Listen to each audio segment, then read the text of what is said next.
Elastic collision 2D motion मतलब इन 2 dimension, elastic collision इन 2D, 2D का मतलब है इन ए प्लेन। तो बेटा ये बताओ प्लेन क्या होता है? Plane that is covered area between any 2 axes, ठीक है। इसका मतलब अभी जो हमने पढ़ाया था 1D, तो before collision and after collision both the bodies are moving same direction या वन डायरेक्शन। अब हम बात कर रहे हैं किसकी? 2D की। तो जैसे एक दो गाड़ियां आपस में टकराई और टकराने के बाद एक इधर चली गई और एक इधर चली गई, तो मोशन कैसा हो गया? 2 डायरेक्शन, ठीक है। तो देखिए 2D का मतलब क्या बेटे? लेट इसके केवल आपको स्टेप्स फॉलो करने हैं एनालिसिस में, कोई डेरिवेशन नहीं है, ये एक स्टेप्स है। तो ये है body, first body of mass m1 that is moving with velocity u और u1 is equal to u, and the second body m2 that is at rest, यही है सिलेबस में आपके, ठीक है, एट रेस्ट। तो ये है हमारा before collision and after collision this is the line of joining या लाइन ऑफ मोशन, क्या बोलेंगे इसे? Line of motion. तो this is line of motion before collision and after the collision. First body, एक बॉडी हमारी बेटे यहां चली गई इस डायरेक्शन में, this is the motion of the first body with कितनी वेलोसिटी से? दैट इज वेलोसिटी v1 और makes an angle theta from the direction of line of motion, and the second body approach θ1 and θ2, ये हमारी with velocity v2, this is m2। कौन सा collision है बच्चों? Collision है हमारा परफेक्ट इलास्टिक। कैसा है? इलास्टिक। और द कैरेक्टरिस्टिक्स या the property of the elastic collision क्या है? Number first, momentum conservation, momentum is conserved, तो first of all write the equation for momentum before and after. मैं रैप्टा सोच दूंगा, ध्यान रखना इस चीज का, समझे? Momentum is conserved before and after the collision, अब सबसे पहले क्या याद रखोगे बेटे? अभी शुरू किया है। मोमेंटम कैसी क्वांटिटी है? दैट इज वेक्टर क्वांटिटी, और vector quantity have both magnitude as well as and direction. ये लिख दो, मैग्नीट्यूड एंड डायरेक्शन। अब यदि मैग्नीट्यूड भी है और डायरेक्शन भी है, तो इसका मतलब जब हम मोमेंटम कंजर्वेशन लगाएंगे तो first of all check the direction, ठीक है। तो बताइए, velocity is a vector quantity, point to be noted, then a vector quantity subjected to an angle theta, it must be resolved into 2 components। तो पहला component क्या होगा बेटे? First component along the x axis that is v1 cos θ1 and that is v1 sin θ1। और इसी तरीके से जो हमारे पास दूसरा है, तो ये क्या हो जाएगा? v2 cos θ2 and this is v2 sin θ2, ठीक है, ये आ गया हमारे पास। अब बताओ, बिफोर कोलिजन दोनों बॉडी का मोशन किस डायरेक्शन में है? ओनली कवर्स एक्स एक्सिस, ठीक, and after collision covers x axis as well as y axis, ठीक है। इसका मतलब हम सबसे पहले क्या लिखेंगे? हम लिखेंगे momentum along x axis, momentum along x axis, तो x एक्सिस में मोशन हो रहा है, ठीक। तो इक्वेशन क्या आएगी बोलिए? इक्वेशन m1u1 यानी कि u m1u और plus m2 into 0 because this body is placed at rest, and after the collision बोलो along the x axis, केवल x axis, इससे कोई मतलब नहीं y axis से। तो पहले वाली वेलोसिटी, पहली बॉडी की, इस बॉडी की along the x axis क्या है वेलोसिटी? अरे m1 v1 cos θ1, same way इसका मोमेंटम m2 v2 cos θ2, ठीक है। इसी तरीके से हम किसकी इक्वेशन लिखेंगे? तो तो हमारे पास एक इक्वेशन ये आ गई। बताओ मोमेंटम अलोंग वाई एक्सिस क्या होगी बेटा इक्वेशन? तो बिफोर कोलिजन 0, क्योंकि no motion takes place in y axis, तो इसका मतलब 0 इज इक्वल टू इस डायरेक्शन का it is upward taken as positive, ये डाउनवर्ड टेकन एज। कितना बेकार व्यक्ति है भाई। और फिर मम्मी आती है तुम्हारी, इसे क्या करें इसका? मैंने किसी को गोद दे दो इसे, और क्या करोगी?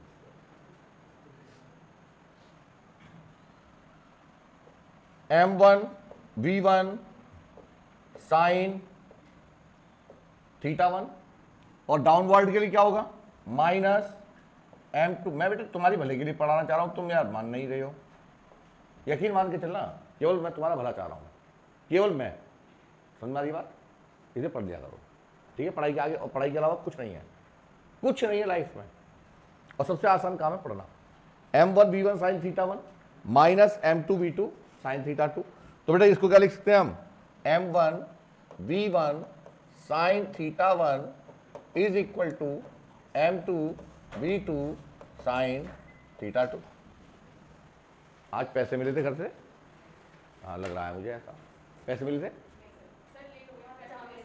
नहीं, हमें भी ऐसा होता था, जब हमें पैसे मिल जाते थे ना कहीं से, तो हम फिर पेस्ट्री वेस्ट्री खाने रुक जाते थे। अच्छा, फिर सही है। चलो नोट कीजिए, ठीक है बेटा। एक तो ये है हमारी इक्वेशन। तो ये किसकी इक्वेशन है? ये कौन से स्टेप्स है जो आपको फॉलो करने हैं? ये डेरिवेशन नहीं है, only these are the steps follow for solving numerical problems, ठीक है। अब दूसरा बात करते हैं, क्या चीज कंजर्व्ड है और क्या कंजर्व्ड है? Kinetic energy conserved. Kinetic energy remains conserved, remains conserved. तो काइनेटिक एनर्जी यदि कंजर्व्ड है तो मतलब काइनेटिक एनर्जी कैसी क्वांटिटी है? स्केलर। तो no need to check the direction, direction की कोई आवश्यकता नहीं है। तो जब कोई डायरेक्शन नहीं है तो इसका मतलब कोई कंपोनेंट रिजॉल्व नहीं। ध्यान रखना इस चीज का, ये काइनेटिक एनर्जी कैसी क्वांटिटी है? That is scalar, that is scalar. तो यदि स्केलर है तो यहां पर हम रिजॉल्व पार्ट का कोई यूज नहीं करेंगे। तो इक्वेशन कैसे लिखेंगे बेटे? इक्वेशन बिफोर कोलिजन बताओ, before collision half m1 u square और plus 0 because the velocity is 0। तो हाफ, अब इसमें x एक्सिस और y एक्सिस नहीं लिया जाएगा। क्यों नहीं लेंगे? क्योंकि काइनेटिक एनर्जी कैसी क्वांटिटी है? स्केलर, स्केलर में कोई डायरेक्शन नहीं होगी, है ना। तो half m1 u square is equal to, क्योंकि ये तो 0 हो गया, इज इक्वल टू, बोलो क्या होगी equation? Half m1 v1 square, sorry v1 square और plus half m2 v2 square. बस यही स्टेप्स हैं जो आपको फॉलो करने हैं। Only 2 steps you have to check for the analysis of oblique collision. इसे क्या कहते हैं हम? ऑब्लिक कोलिजन या 2D, ठीक है। नोट कीजिए फटाफट। अरे स्टेप्स है यार, काटा पीटी पहले मचा दे, ठीक है। दोबारा बताएं, पहले बता रखा है मैंने, सारणी पहले भी किया है तो। हाँ, हाय शर्मा हूं, किस किस को बताऊं है?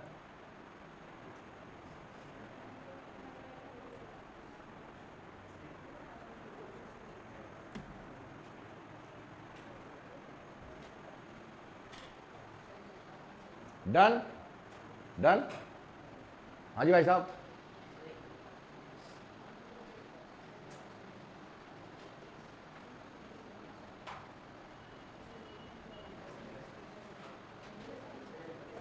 चलिए हो गया बेटे, पहले भी तो कर रखा है। लिखिएगा in elastic collision, next part, और इसे कर लीजिएगा मोस्ट इंपॉर्टेंट।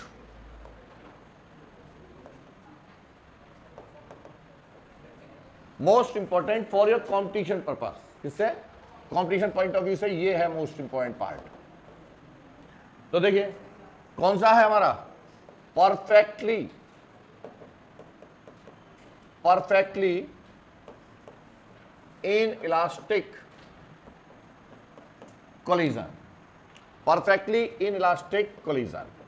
अब perfectly inelastic collision का मतलब क्या है कि जैसे पहले याद रखें कि after the collision both body stick together, दोनों बॉडी क्या हो गई, चिपक गई, and moves as a common body, moves as a, तो पहला पॉइंट लिख दे रहा हूं मैं, after the collision, after the collision, if after the collision body, वो both body stick together, stick together and move as a common body with common velocity, with common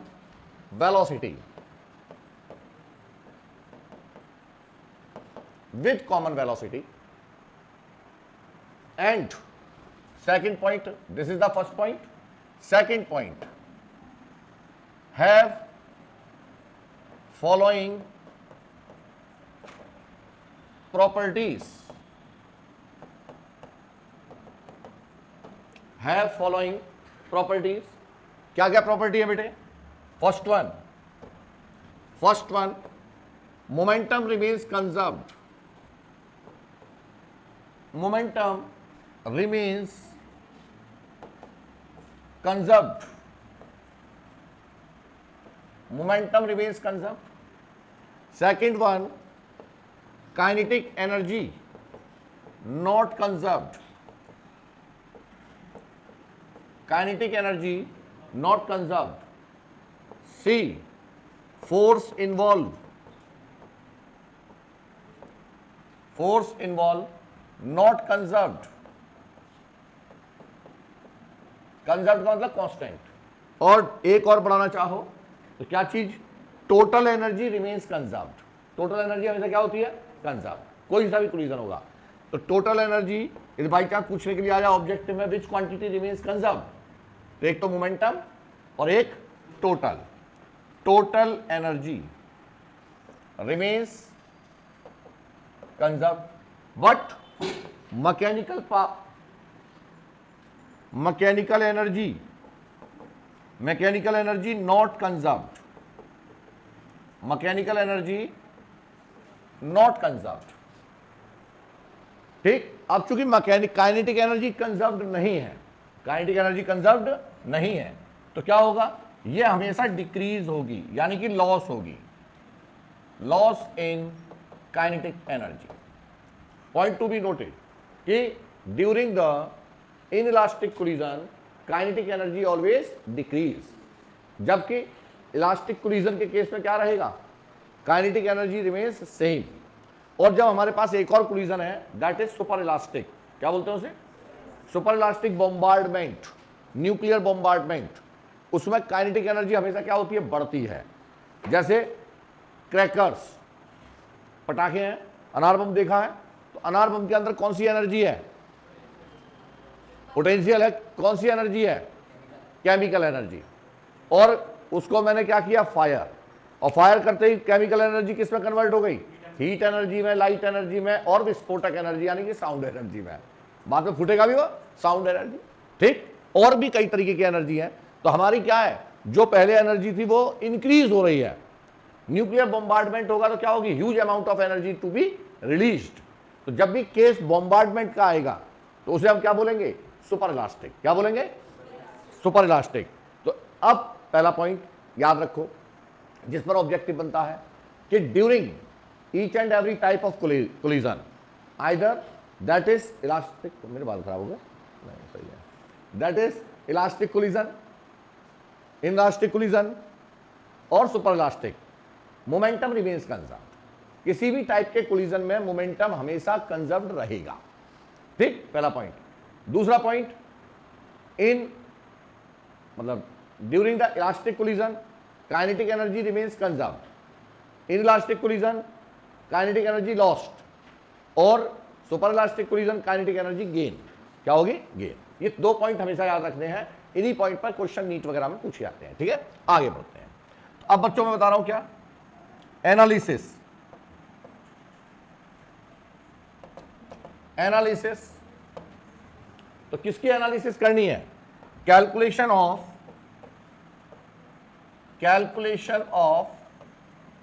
common velocity,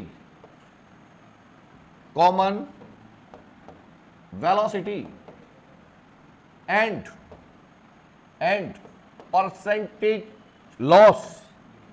percentage loss in kinetic energy.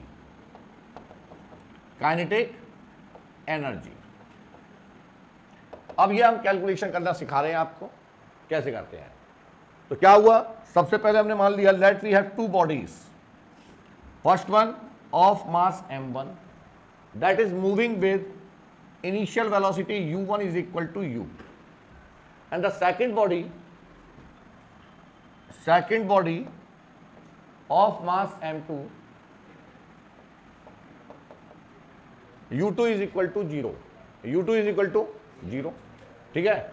और after the collision both the bodies stick together and move with common velocity v, stick together and move with common speed v। तो बताओ पहली क्या चीज constant है? Apply the properties. पहले क्या है बेटे? First one, momentum remains conserved, momentum remains conserved, momentum remains conserved. तो मोमेंटम क्या है? m1 u plus 0 is equal to m1 plus m2. The total mass of the system is m1 plus m2 and moving with common velocity that is v. तो बताओ v की value क्या आ जाएगी? v is equal to m1 u upon m1 plus m2. This is the expression for common velocity.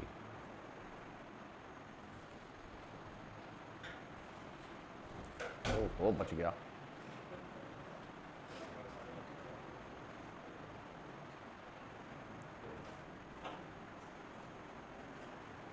मन तो करा ना बम फेंक के मार दूं।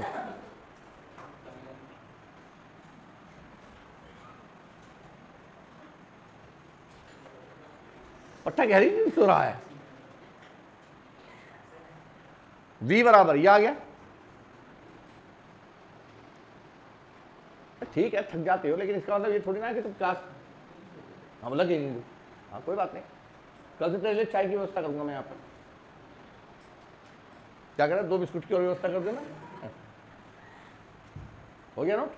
अब काइनेटिक एनर्जी, तो बेटा समझो, loss in kinetic energy, loss in kinetic energy. तो लॉस होगा तो जरा बताइए कि इनिशियल ज्यादा होगी कि फाइनल? इनिशियल ग्रेटर होगी। तो इसका मतलब निश्चित तौर पर पहले क्या निकालेंगे हम? के ई इनिशियल, और that is greater than kinetic energy final. ठीक, अब सुनो ध्यान से कि whenever it is required to calculate the percentage change, क्या निकालते हैं? Percentage change. तो परसेंटेज चेंज निकालने के लिए हमारे पास एक सिंपलेस्ट अप्रोच है जो आपको हमेशा याद रखनी चाहिए, और कंप्लीट फिजिक्स में हर जगह यही आपको अप्लाई करनी है। तो कैसे निकालते हैं पहले मैं वो सिखा रहा हूं। Calculation of percentage change, calculation of percentage change. तो कैलकुलेशन ऑफ परसेंटेज चेंज, तो क्या होगा फार्मूला बेटे? पहला केस क्या है? If initial value is greater than final value. भाई 2 ही केस हो सकते हैं, यानी कि initial is greater than final और फाइनल इज ग्रेटर देन। तो हमारे पास आएगा percentage change is equal to initial minus final upon initial, जो भी चेंज होता है हमेशा respective to initial, multiplied by 100, multiplied by 100। Same way दूसरा केस क्या है, if final value greater than initial value, तो परसेंटेज चेंज क्या होगा, final minus initial upon initial. Final नीचे कभी नहीं आएगा, तो परसेंटेज किसके रेस्पेक्ट में चेंज होता है, इनिशियल, इंटू 100 इंटू, और इसे कहते हैं फ्रैक्शनल चेंज। क्या बोलते हैं इसे, फ्रैक्शनल चेंज। ठीक है, नहीं वहां तक तो मेरी हाथ नहीं पहुंच रहा था, यहां तक तो हाथ पहुंच जाएगा मेरा। हाँ, के नहीं के इनिशियल। अब देखो जरा बेटे, जब हमारी बॉडी मूव कर रही है तो काइनेटिक एनर्जी कैसे निकालेंगे हम, initial kinetic energy, initial kinetic energy कितनी बॉडी है, बिफोर कोलिजन कितनी बॉडी है, 2, एक ये और एक ये, इसकी काइनेटिक एनर्जी क्या आएगी, half M U square, half m1, और इसकी काइनेटिक एनर्जी क्या होगी फाइनल वाले की, half m1 plus m2 into v square. आई बात समझ में, तो क्या आ जाएगी इनिशियल काइनेटिक एनर्जी के आई, that is equal to half m1 u square, और फाइनल क्या रहेगी, final kinetic energy that is f is equal to half m1 plus m2 into v square. और since v is equal to क्या आया था मेरे पास अभी, m1 u upon m1 plus, अरे आया था ना, m1 u upon m1 plus m2, so that's why final kinetic energy is equal to half m1 plus m2 into m1 u upon m1 plus m2 whole square, इससे ये cancel out हो गई, power कितनी आ गई, half m1 u square upon m1 plus m2। ठीक है, तो बच्चे बताओ परसेंटेज चेंज लॉस हो रही है तो क्या करेंगे, इनिशियल माइनस फाइनल, क्या होगा, के आई के ई इनिशियल माइनस के ई फाइनल अपॉन के ई इनिशियल। यदि फ्रैक्शनल पूछ रहा है तो ये हो गई, और परसेंटेज कह रहा है तो मल्टीप्लाइड बाय 100। ठीक है, तो बताइए put the value in this result, क्या होगी बेटा बताओ, यहां लिख रहा हूं मैं, के आई कितना है 1/2, पहले मैं लिखा रहा हूं फ्रैक्शनल चेंज, क्या लिख रहे हैं, fractional change, fractional change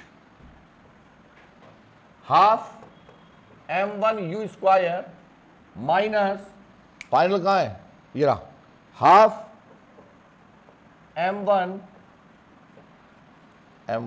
square आएगा ना यहां पर, ये आएगा m1 square u1 square upon m1 plus m2 और divided by half m1 u square, ये u1 नहीं है, ये u स्क्वायर है। तो बोलो क्या कैंसिल आउट हो गया, m1 u स्क्वायर कॉमन ले लिया तो ये कैंसिल आउट हो जाएगा, क्या बचेगा 1 minus m1 upon m1 plus m2। ठीक, अब इसका एलसीएम लेके सॉल्व करेंगे तो क्या आएगा, m1 से m1 कैंसिल आउट, क्या बचा m2 upon m1 plus m2। This is the fractional change. अगर इसका एलसीएम लेंगे m1 से m1 क्या हो जाएगा, बचेगा क्या m2 अपॉन m1 प्लस, छापो